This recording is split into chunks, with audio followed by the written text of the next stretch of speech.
Does the use of AI in judicial opinions and judicial research hinder the ability of judges to seek wisdom from the Lord?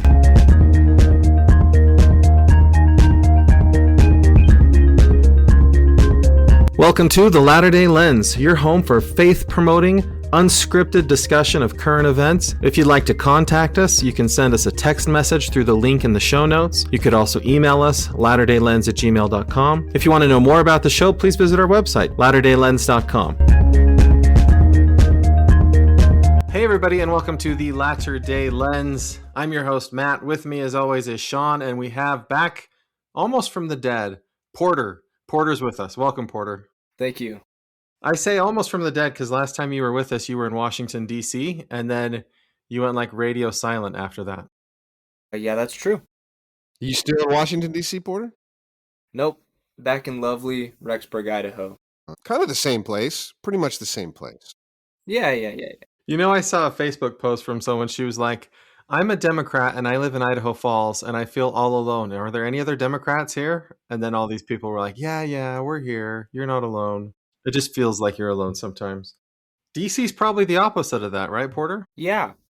It's probably the most strongly Democrat place I've been. Yeah, there's a lot of them there. And I lived in Southern California. Well, Southern California is like not really Democrat, right? Shawn, there's tons of Republicans where you're at. Where I'm at? Yeah, absolutely. Yep.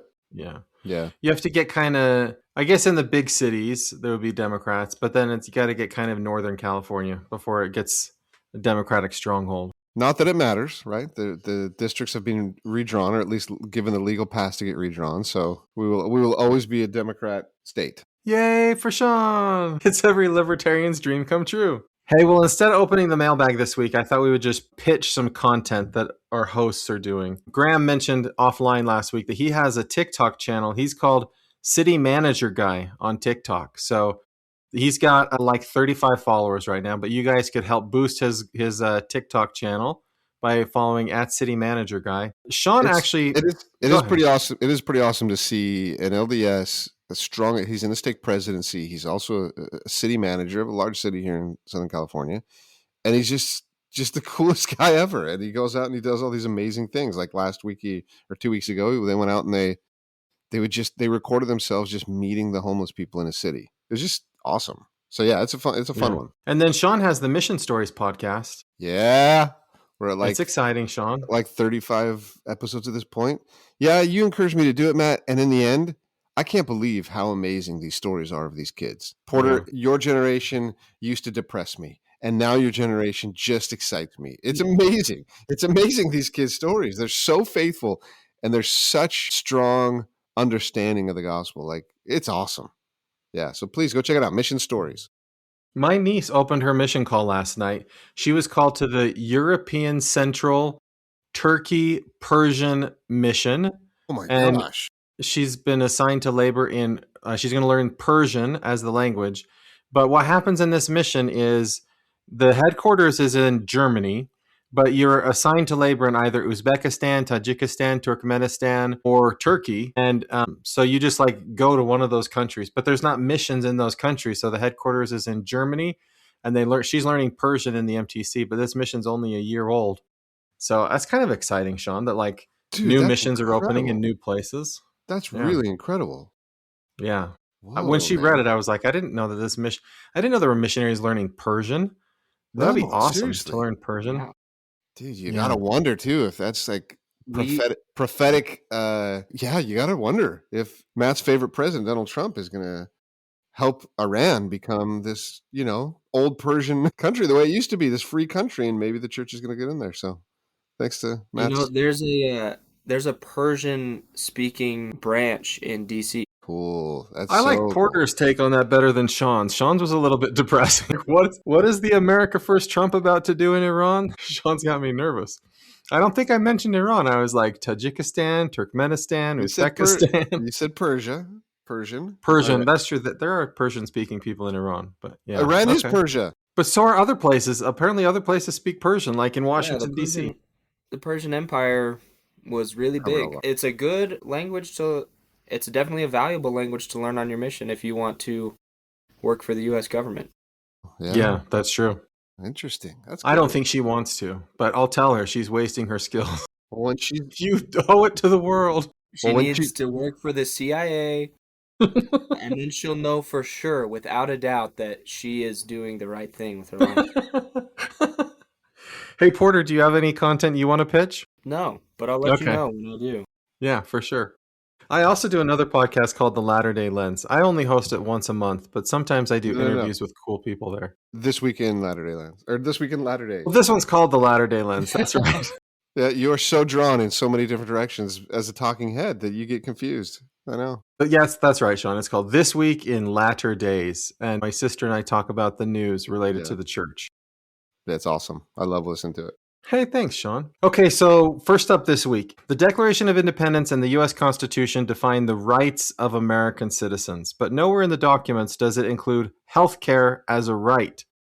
Yet for decades, an ever-increasing number of Americans have believed that health care is not only a right, but that government should provide it and taxpayers should pay for it. So the question is this: do we believe that humans have rights beyond those listed in our founding documents? And if so, is healthcare one of those rights? All right, Porter, what do you think? I think human rights, are a really interesting topic because at the end of the day, our rights are really whatever we commit to each other that our rights are going to be. Interesting take, Porter. The Declaration of Independence will say that we have inalienable rights. That's right. Life, that among these, it doesn't say it's an exhaustive list, but that among these are life, liberty, pursuit of happiness, but then alienated. Inalienable means you can't take them away. Governments can't take them away. But then they were taken away by that very government for a very long time. The pursuit of happiness cannot be taken from you, Porter. They can't take life away from you. I think they definitely for sure can. Also liberty. And they've done that. But now, they set up those aspirations that we're going to provide.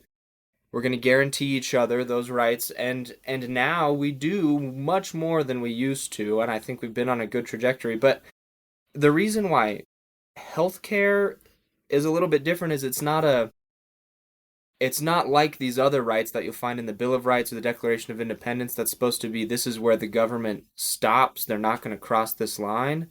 Healthcare is something that you want the government to provide in some indeterminate amount. And healthcare didn't really exist when they wrote those founding documents. So something that we've got to think about differently now, I think. Well, Porter, it says endowed by their creator with these rights. So rights are things that are not given to us by the government. The rights that we possess just as by very nature of being humans. And so you're saying healthcare is not a right because you're saying like the right to life. What we're saying there is government can't take that away. Or the right to liberty, we're saying government can't take that away. But if we say we have a right to healthcare, then that's saying government needs to do something. It's like a proactive thing it's requiring government to do, not a passive, don't take this away from me because I already have it. Is that what you're saying? Yeah, I'm saying that it doesn't fit into that list the same way the others do, but I'm also saying that when they say that they're inalienable and granted by God, these rights, that's a very nice hyperbole statement. But what does that mean? Because they clearly can be taken away, and they are taken away all the time. So you only have a right insofar as everyone else is willing to guarantee each other these rights. I think we should absolutely aspire to grant each other all those rights in the Declaration and in the Constitution, and that we should try to take care of each other as much as we can. What about, Porter, from a theological or a moral perspective? Does God grant humans rights that a government, if it impedes on those rights, the government is doing something wrong or immoral or unjust? Because we have certain human rights that aren't given to us from each other. They're not given to us from government. They're given to us just by virtue of the fact that we exist. We have the gospel is what we have. That gives us priorities for how we should treat each other. And if you deviate from that, even on a societal level as a government, then that's wrong morally. D&C 5240. And remember in all things the poor and the needy, the sick and the afflicted. For he that doeth not these things, the same is not my disciple.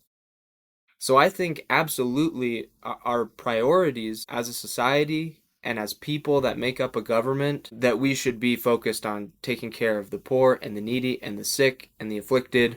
and that we should try to make it so that everybody can have that. But you're saying no inalienable rights granted by God.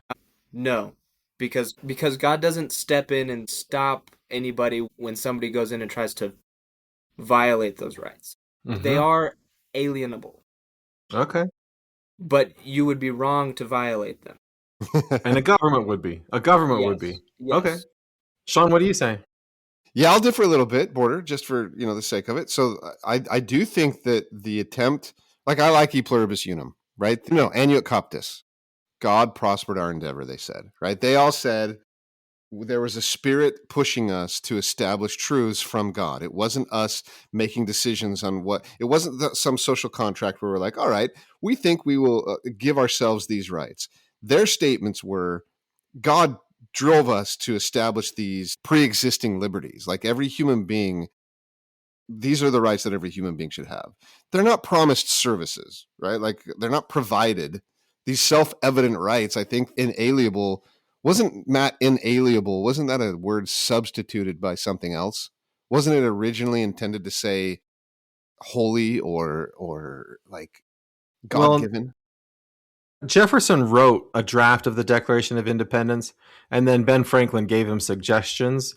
And I don't remember if inalienable was the suggestion he made instead of other things. But yeah, I think it was like, these are holy rights. Like these are God-given rights. These things are. Like they existed prior to government. They're not created by law. That's what endowed by their creator, right? Yeah. That's what that implies. Yeah. And so to me, I think the people who want universal health care are shooting themselves in the foot by saying healthcare is a right, because it's not a right, it's a service, the way that Porter's saying it. Like all the common, if you look at the whole Bill of Rights, all whatever, 52 or however many there are, due process, right? The right to bear arms, no soldier quartering, equal protection, voting rights. The right to privacy. Right to privacy, practicing your religion. All of these things are negative laws, negative rights, the things that basically is saying government can't infringe upon these things. And then all of a sudden you put this one in there that says, and they have to do a positive right, which is you have to provide a certain service, which, by the way, would require someone else's labor, someone else's expertise, someone else's property. That's it. It's not in common with those other rights. So I think you're shooting yourself in the foot by saying healthcare is a right. It absolutely doesn't fit in that category. It could be a social contract, but it's not a right. Well, if I have the right to life, and does that imply that you also cannot just sit there and watch me die, right? If I have the right to life and I'm injured, then I would expect that, like, the government, if it's able to, would try to preserve my life or save my life or help me from dying because I have the right to life. So I think the right to at least some kinds of healthcare is inherent in the right to life, because the right to life means that we have an obligation as a government to try to save life wherever possible. Or does it just mean I'm protected against my government from doing things that would take away my life?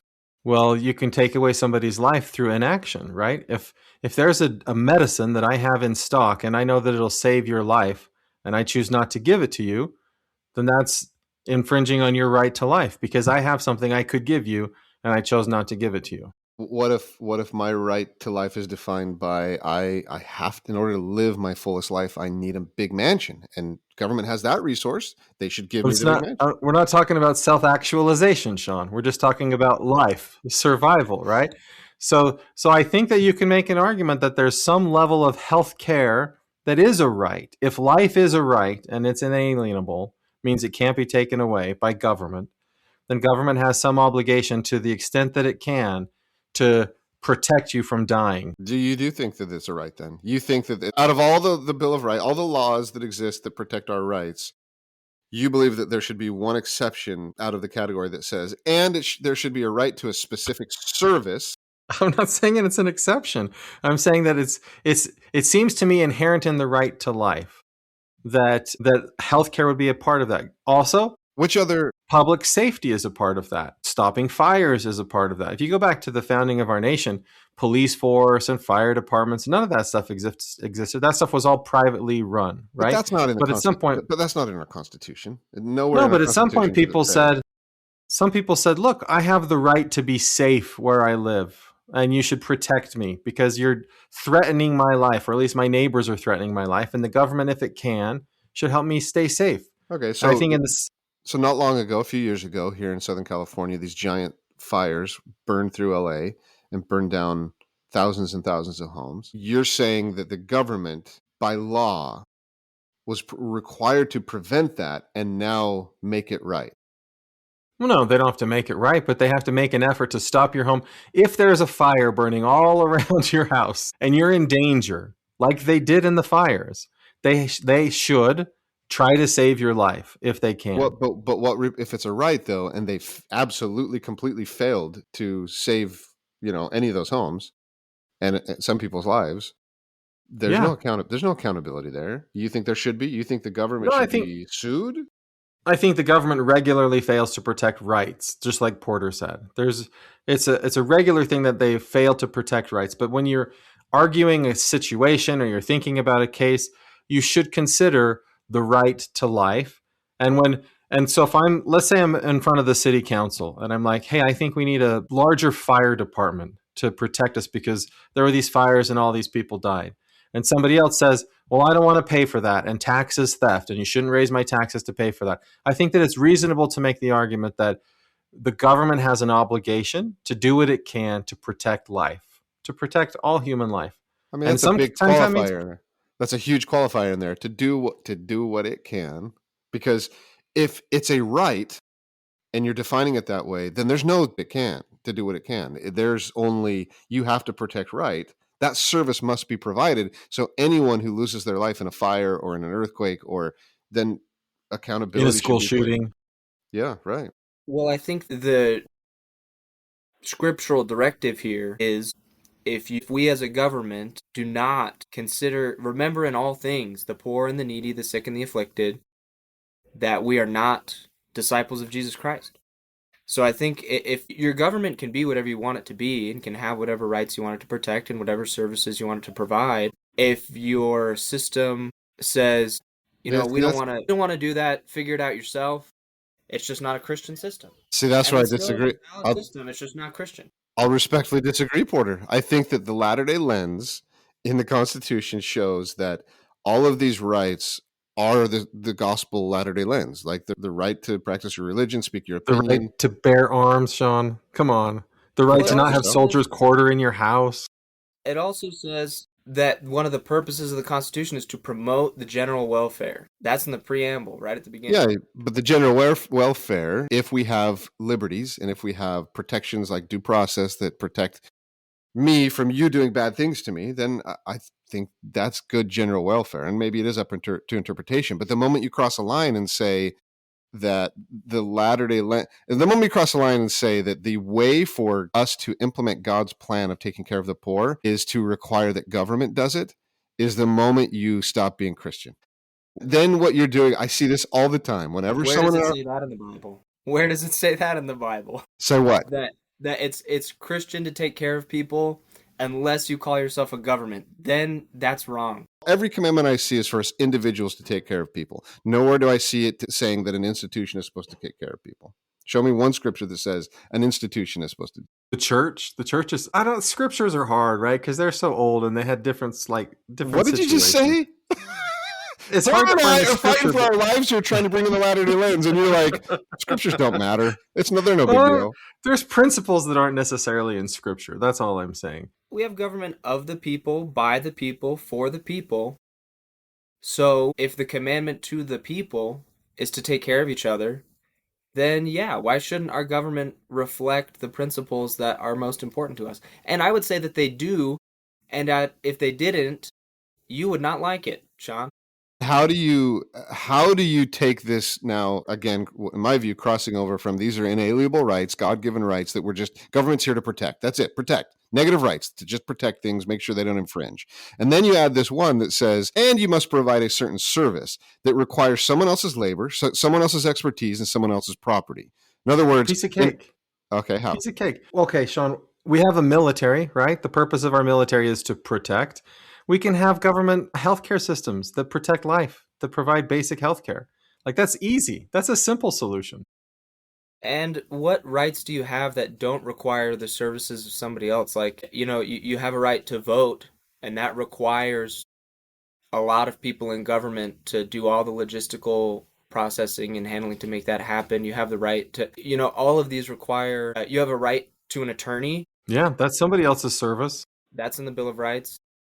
Yeah, I could argue that that violates not violates, but that doesn't have to be Well, a part of due process. Well, the right to that's an Bill of attorney. Rights. That's the very one of That's the in the very first ones Constitution. they chose. You have a right to an attorney. A right to a jury trial. That requires other people's labor and service.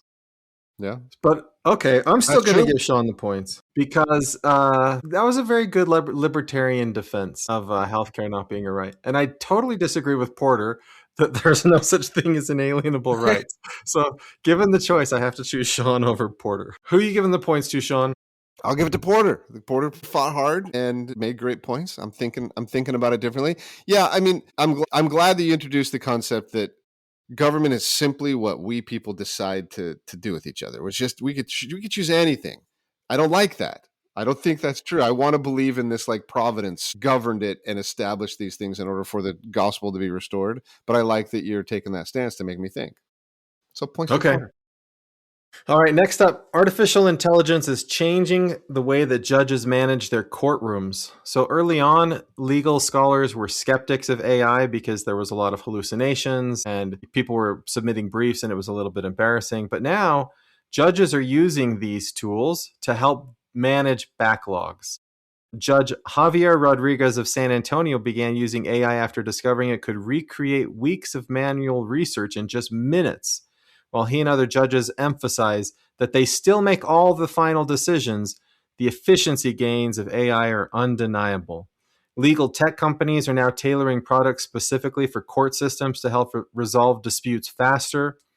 This is something that Shawn has mentioned many times on the podcast. King Solomon asked God for wisdom in settling legal disputes among his people. So there's the question. Does the use of AI in judicial opinions and judicial research hinder the ability of judges to seek wisdom from the Lord? I mean, are you assuming that judges seek wisdom from the Lord? I'm just gonna say that would be the ideal, right? The ideal would be that every judge in the United States sees their job as like adjudicating, and how can they really know the right answer? So I'm using that as like the best case scenario of human judgment over AI judgment. So I I mean, don't Matt, assume they all do it, but I would hope they it's the all standard. aspire to it. I mean, I think, Matt, months ago when we were discussing AI, you framed it perfectly. And I've thought about it ever since. You basically said, look, the moment a human being uses AI to replace God, then it's not only bad, but it's like false worship. It's right. It's false God worship. And so I assume this is the same category. This applies. Like, what a great Mm-hmm. tool if they're able to use AI to do their research and to gather information and data, facts, law, all that. What a great tool. But the moment the judge replaces their, I guess, I don't know how you'd Intuition. apply it. I guess their intuition or their compassion or their judgment, maybe judgment, then I Mm-hmm. think it's crossing over into that line the same way that it would if I start praying to AI and stop praying to God for my answers. I think that inspiration a lot of times works through the work that you do to get there, right? Like when you have to issue a calling to somebody or you're over an organization, and that process where the scriptures say, study it out in your mind and ask me if it is right. I think that study out in your mind is an important process in the revelatory process. And if all I'm doing to study something out in my mind is asking an AI tool, hey, go do this research for me, then I'm skipping that step and I can't expect to arrive at the proper resolution. But do you think there's a way to use AI and also be studying it out in your mind? Like getting the data faster or finding that reference quicker could be a tool, right? I agree with everything you just said, but that doesn't mean don't use AI, right? You can What do still you think, Porter? Do you proactively think you think. can? I think it is a little bit dangerous, a little bit slippery to think of AI the same as any other tool, like a computer or something like that, because AI is designed to think for you. Now, that said, I don't really know what all goes into this judicial process, and I don't know how much of it really is just compiling organizing stuff. And I think that would be a good use of AI in that situation. If you just need AI to, process things, to, put it together in a format that's more usable for you to then go through and study yourself, I think that's worthwhile. As soon as, like Matt said, as soon as you start allowing AI to do any of the studying out for you, to offer you like summaries of information, something that is as consequential as, somebody going to prison or not, I think that is inappropriate and does Yeah. get in the way of wise discernment. Yeah, some of this is probably just old school in me, but I did a PhD at a time when there was no AI, right? And so I had to go to the library, look at books, read articles, and I found I would pray before I did my research, and I would pray after I was done with my research. And I found that Heavenly Father guided me a lot in understanding, like, because there's so much information out there. There was this process where I'd be like, oh my goodness, I can't believe I found like all of the exact stuff I needed just for this particular thing. Or I would be reading one thing and then I'd just kind of like follow this other little caveat and be like, whoa, there's all this stuff I didn't know about. And then sometimes there were things I didn't know about that other people could like point out to me. But I feel like if you try to use a tool to do that process for you, you're missing out on revelatory processes. And I think that great discoveries and things like that happen when we put in the work to go study things. So if I think like as a paralegal, what would a paralegal's job be? They'd say, here's this case that's before us. Here's go find the relevant case law that applies to this situation and summarize it for me. And then as a judge, I can look through that and then I can say, okay, this one applies, this one doesn't apply. But I feel like there's something about having a human find the case law and bring it to you that leads to better outcomes and better abilities to make decisions in the end than if you have a tool go find that stuff for you. Porter, is it like everything Matt's saying? Is it for your generation? Not offensive, but it like I will echo Matt's advice there to the death because we are so afraid of your generation turning your brain off. Like I was with my son and we were working on this creative project as he was submitting his application for the advertising program at BYU. And there was a point where we were like, okay, let's brainstorm on some concepts and ideas. And the first thing he goes to is AI. And I kind of got mad and stopped and says, no, never will we have an original thought. You can use AI after you've created an original thought. But that original thought must originate from you. Then we can go ideate and kind of riff on it using AI, but never an original thought.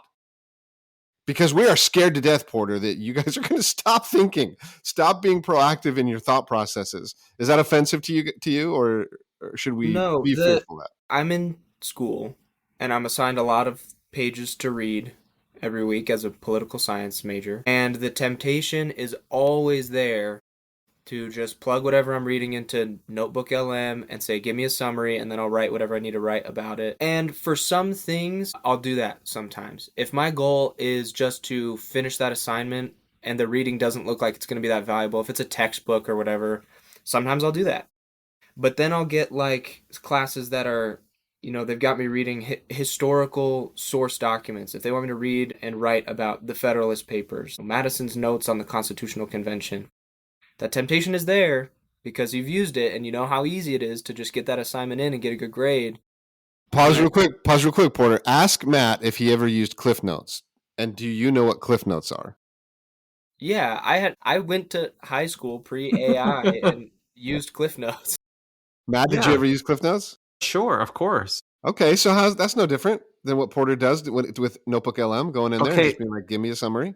If you're paid to be a judge and you have a lifetime appointment and we're paying you a nice salary to be a judge, I don't want you using Cliff Notes. Okay. I want you putting in the work. Like, we're paying judges to put in the work.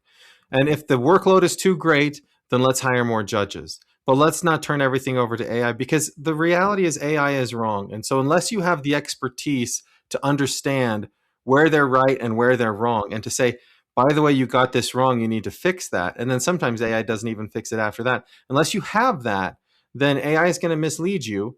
And then I think that leads to then faulty judicial decisions in the Matt, end. I was kind of lukewarm on this topic, and you have thoroughly convinced me. I think you're right. Like, ban it almost. Like, Yeah. Like, I don't want judges using AI's summaries or data to make judgments on things. Like, it's going to be wrong. It will be wrong. You also would just end up with worse judges. You miss out on the accumulation of knowledge. The reason I don't use AI to summarize a reading that I feel like is important is because there's no way to get all of the nuance and the real historical understanding of these things, or to understand somebody else's perspective when you have an AI in between you. And I accumulate so much knowledge. And I mean, the main thing is, maybe it's prideful, but I don't let AI do a lot of things for me because I know for sure that I can do it better. I can Right. understand the Federalist Papers better than an AI can understand the Federalist Papers because Porter, it was you're written by humans and I'm a human. you're I know I restoring can my write faith in your generation. Nice. I can write better than AI because I'm a human writing to humans. Well AI done, is not a dude. human. Oh man, Matt, you earned all the points. But then Porter said that, and I'm like, okay, okay. All right. Keep giving Porter the points, Shawn. That's the way to get guests to join us. You give them all of your points every time. All right. So there was a big shakeup at both CBS News and the Washington Post this week. They fired a lot of people, and a lot of people are sad. A lot of journalists are sad about what's happening to news in the United States. Bari Weiss is the new head of CBS News. She's transforming CBS News with a digital first strategy to combat declining broadcast audiences. By hiring digital creators and focusing on investigative scoops, she calls them, she aims to reach viewers on social platforms. Unlike the traditional model of chasing fleeting headlines, her scoop of ideas prioritize deep explanations and intellectual shifts. I am skeptical of a world where the value of ideas is based on their popularity in an online marketplace. I think the most popular ideas are often incorrect and misguided, but right now CBS News is stuck in third place in viewership and it skews older, so I could see why they would want to make changes, but what I want to know is CBS News making the right choice? I mean, they're Bari making Weiss, the by right. the way, Bari Weiss, she has a YouTube channel of like that does news. I forget the name of it right now, but she created a successful YouTube news channel. And so CBS hired her because they're like, hey, do that, but for us instead. She's like the Ariana Huffington of the '90s. Created her own. so, Maybe. so, I'll Google real fast what her news was. Go ahead. so, your question is CBS News making the right choice for their revenues? Yes. For journalism, no. Right? Isn't that kind of your contention? At least you kind of made that point in your question.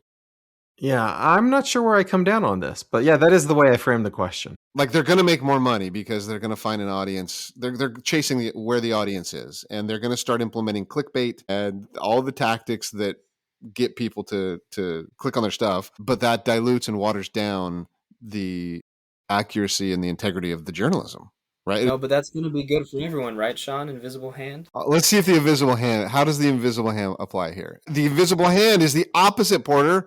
It's the Right. opposite. He was being sarcastic. If I start providing you with garbage content that's just clickbait, eventually you're going to go, that was wrong. They just are getting my. I'm not going to be a patron of CBS News anymore. The invisible But hand applies and it has the opposite effect.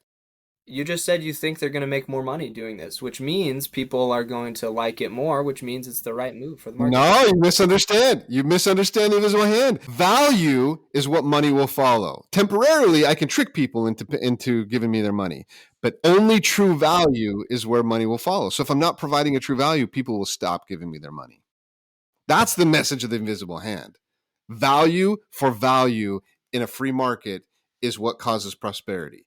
I can't trick you into convincing you that what I'm offering is value when it's not. Eventually, I will see through it and stop giving you the money. I think you absolutely can trick people into seeing value, but I think that this will make them more money and is a good thing for journalism. Because what makes is there TV news that is exclusively targeted at boomers gonna be not sensationalized? Is there something intrinsically more? Is there intrinsically more journalistic integrity in TV news for old people than there is in, whatever internet news for everybody? I don't think so. I think if they have journalistic integrity, they will still have journalistic integrity online.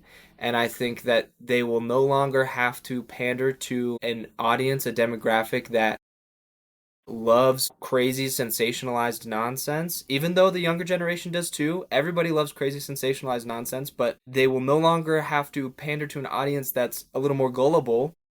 I think younger generations are more skeptical and do a better job at discerning between real and fake news. Are you serious? What? Do you really, Are you Porter? kidding, Can we chat? man? I like what you're saying. I love what you're saying, Porter. In fact, I think you're convincing me because it's like, oh yeah, you're right. Fox News is just pandering for clicks. But that's MSNBC is not just pandering for clicks. But CBS News isn't that right now. CBS News doesn't pander for clicks. Don't Then they? why CBS would they News. change their character? Well, right. So, like, you have 60 Minutes. That's like the gold standard of like journalistic integrity. That they'll take on anybody and tell these long form stories. Like, I don't know why CBS News doesn't just double down on 60 Minutes and say we need more content like that. Does CBS News own 60 Minutes? And 60 Minutes, Porter, is the exact like that is the baby boomer platform, right? Yeah. Okay, keep talking. That's interesting. I don't believe that hiring influencers to tell the news gets you better news. And I've yet to see like YouTube personalities that are doing like hard-hitting journalism better than network television news. Like network television news is at every story. They've got some reporter on almost every major national story. They're on the ground. They're telling you what's happening. To me, online news and like YouTube personalities, they're just clickbait. They're just offering you opinions. They're just, as Shawn likes to say, talking heads. And I don't think that they create the same kind of value. So if you as a network say, we're going to go chase that kind of stuff, then you're going to get worse news. It's not going to be better news. I think your perception is just a little skewed because the internet is an open platform. You're gonna see more of everything, and especially more of what gets more clicks. So there are a lot more, just sensational, not real journalists doing news on the internet. So it's gonna Yes. seem like, yeah, if they move to the internet, that's what it's gonna become. But I, as someone who has never watched 60 Minutes in my whole life, have watched a lot of really quality long form journalism on YouTube. Porter, can you give us some examples? So, for example, there's a YouTube channel called Trigonometry, Konstantin Kisin, and he's a Russian-born, but he's a citizen. To me, he's a perfect example of what you're saying, Matt. I trust this dude. I think he is objective. I think he does a good job. It's journalistic, but I can't think of anyone else. Well, So, Bari Porter, Weiss, she started something called the Free Press. And so that's where she and the Free Press does this sort of long form investigative journalism, Okay. right? The Free Press puts somebody in Russia right now in Russia asking Russians what they think about things that are going on. So like they are trying to do it, but I don't know. I'm really skeptical. I love that you pointed out 60 Minutes as the gold standard because I never would have even gone there and thought that, but I think you're right. They really do. It's objective and it really is long form. So, Porter, can you think of example? You said you find a lot of YouTube journalists who are long form and objective. Can you think of anyone? Like share with us any? The thing that I think is great about YouTube is that they can be really high quality because they can be hyper topical. There's a space for everybody. The big news that I get on YouTube most often that's really high quality is usually science and technology news. For anything about nuclear energy or anything related to atomic stuff, I watch there's a YouTuber called Kyle Hill.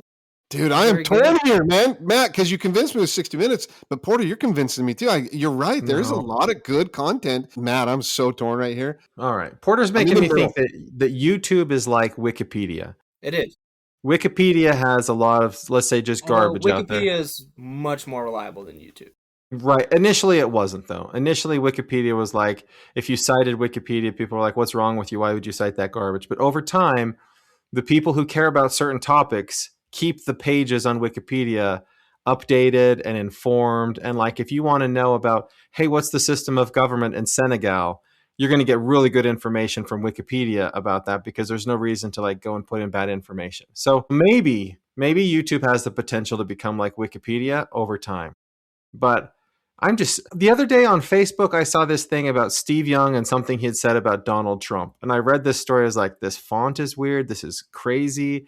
And then I Google it and it's like, Steve Young has never said anything about Donald Trump. But you can just put it there on Facebook. And there's so much of that. Oh, there's so much of that. Just blatantly false like headlines. And it takes me 5 minutes to research and go, see, that's not even true. It didn't even happen. Literally untrue. Yeah, And it's scary. if a real news agency is now going to start injecting verifiable, high quality journalistic content into that internet space, I think that's going to be good, and it's going to drive out a lot of the, nonsensical I slop that we see. get on the internet today. Because Porter what the may have reason convinced me, why Matt. a big part of the reason why internet journalists are always a step behind of mainstream network news is because they don't have the resources. They've got journalists and anchors in every part of the world researching stuff, and that's their full-time job. And if we can get that content onto the internet in a way that's more palatable to everybody, I think that's a good thing. Okay, so All Matt, right. I'm gonna give Porter the points because of what he just said. And the What a idea surprise. No, listen. I'm gonna take him I'm gonna take him away though. I like your optimism that look, you can be a YouTube journalist and do a good job. Well, then earlier when you said that your generation is more open minded and skeptical, I don't see that. I just don't see it. I see My that you guys are generation way is more following, way more. This is a hypothesis. My generation would perform far better than your generation in a test to see who can recognize what is AI by looking at it. He's saying that they're better at discerning truth from error because they've grown up with this content, that he wouldn't have been fooled by the Steve Young thing that I saw on Facebook, because he would have seen the crazy font that it was using and he'd be like, that's garbage. He wouldn't have had to go and Google, did Steve Young really say anything about Donald Trump? Because he would have just recognized immediately that's garbage. That's what he's saying. Okay. All right. But my fear is that if CBS News, my original fear is that CBS News becomes one of these places putting garbage out there to compete with the garbage. But Porter's saying, what I think you're saying, Porter, is CBS News is going to put good content in the garbage space, and then they're going to shine because your generation can recognize garbage and good stuff. And so it'll make the whole space better because there's something of quality in there competing with the trash. Absolutely. And I think they'll have good quality stuff to compete with too. It is not only trash. There's just a lot of trash because it's easy to make, so there's going to be more of it. All right, I'm giving you the points, Porter. For the first time in the whole episode, Porter gets the points. Yeah, Porter. And once again, I get no points from anybody, but that's okay. You get points in the form of absolute love. Okay, that's all I need. Does that work? Yeah. All right, for the big question this week, I tried to make it more religion-y because, This is a good one, dude. This is a hard one. This is a really, really hard one. Because early on I said something Latter-day Lens about not scripture or something, and it made Shawn upset. And so I wanted to give him something where he's like, yes. Okay, so Jeremy Yagi, I think is his name. Maybe it's Jaggy. In the last general conference, he said, if the Savior is the great connector, then the adversary is the separator. He, Satan, tempts us to separate ourselves from our consecrated places of worship and from the protection of Jesus Christ. So first of all, when I looked at his citation about the Savior being the great connector, there wasn't really anything in Scripture that says that. So that's why I kind of thought, let's think about this a little bit. So does this idea apply to contexts beyond worship and covenants? Is the Savior always trying to bring people and things together? And is Satan always trying to separate them? If so, what does that imply about how we ought to behave when it comes to politics? So I'm assuming that in general conference, he's talking about spiritual things. He's talking about the religion. So when he's calling Christ the connector, he's talking about the atonement, right? If Satan is the draw for us to die spiritually and be separated from God, from God's presence, Christ is wanting us, right? Atoning for us to become back into God's presence. So he's connecting us back with God and with our families. So I'm assuming he means, but I love how you're applying this now to politics or everyday life. And it's a really tough one for me, Matt, because I can read scriptures like in Jude that say, I exhort you that you should earnestly contend for the faith which is once delivered unto the saints. In other words, if there is a truth, whether it be spiritual, political, mathematical, contend for it. But then I can also, on the other hand, and I can read in Alma 21:11, they contended with many about the word. They would literally go out on the streets and try to convince and contend. But then I can read in 2 Nephi 28 where it says, and they shall contend with one another, priests shall contend one with another. And basically it's a really bad thing because they're denying the power of the Holy Ghost and just trying to rely on their own wit, their own words of man's wisdom, right? And I can point to Paul who says, look, I don't come to you with enticing words of man's wisdom, but instead with the power of the Holy Ghost. So I can see examples in scripture that say, contend for that which is right, whether it's political or scientific or spiritual. And then I can see other places where it says, no contention. Contention is of the devil. That separates us. So how do you do it? Can you contend in a way that connects people and brings them together? I gotta believe we show that in this podcast a bit, right? And I do see, but man, overwhelmingly, I see that people fail at that. Yeah. The initial question was interesting because you said, is Jesus always trying to connect us and Satan always trying to separate us? And I could immediately think of many situations in the scriptures where Jesus was separating people. The Nephites and the Lamanites and the Canaanites and the Israelites, all the time, even to violence. Moroni killed like 4,000 of the kingmen, this, political faction that was harmful to everybody. And so I realized, okay, maybe not in every situation ever are we coming together in unity with everybody all the time. But I eventually, through a lot more scriptures, came to Jacob 5, the allegory of the olive tree, where we realize that Jesus is playing the long game, that his goal is to connect everybody. But that involves calculated, careful mixing, separating, diversifying, integrating at different times and in different seasons, that people will be separated so that eventually they can all come together as one. And so what we really need to do is listen to our modern day prophets and apostles and see what they are saying. And overwhelmingly, especially in the last 5 years, I found at least 8 general conference talks, and I'm sure there are a lot more, that are instructing us to not worry about partisan or racial or national differences of any kind, and to come together with everybody as much as we can and to avoid contention. So we are in a period of great togetherness, and anything other than that is Satan's intention and not Jesus. Porter, Yeah. did you use AI to find those references? Just curious. You did. So kind of to I think what I was thinking, it touches on what each of you said. So first, I think to Porter's point, the church excommunicates people, right? We will say to people, you are no longer welcome to speak in church, to participate in church, with the intention always that this is going to help bring you back again. Because where you're at right now isn't working for you spiritually, isn't working for you in terms of growth in the gospel. So you need to take some time and go away, almost like a timeout maybe, and then come back again. But I think that Jesus does always want to bring us together, even when he's separating us or making us leave the fold for a time. And I think to your point, Shawn, I think that contending is not bad. Anger is bad, right? I think Satan uses anger, but I think that contending is a positive force. I think that in the best ward councils, I think in the Quorum of the 12 Apostles, people are contending for different positions. But there's a way to contend that's the Lord's way, and there's a way to contend that's Satan's way. And I think that you can contend in a way that connects and unifies and brings people closer together. And I think it ultimately leads to better outcomes, because you're looking, as I contend for my side and you contend for your side, we can find solutions that neither of us had thought of before. That's probably the better way, or the inspired way in some situations. It's about how you contend, not whether or not you contend. Wow.